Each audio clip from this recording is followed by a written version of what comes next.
Patay isang lalaki sa Malabon matapos siyang pagsasaksakin ng rider na nakasabay niya sa kalsada.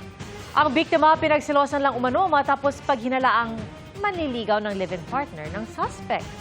Yan ang titutukan ni Bea Pinlac. Halos magkatabi lang na nagmomotor ang dalawang lalaki na to sa Barangay Longos, Malabon, Miyerkules ng madaling araw.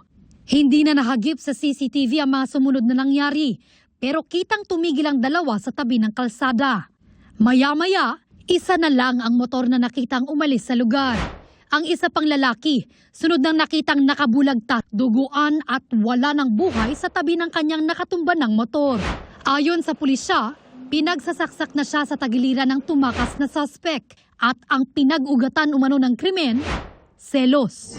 Yung suspect at yung biktima ay palaging nagkikita sa lugar na yon dahil pinaghihinalan nitong suspect na yung biktima ay kanyang nililigawan yung kanyang kalibin.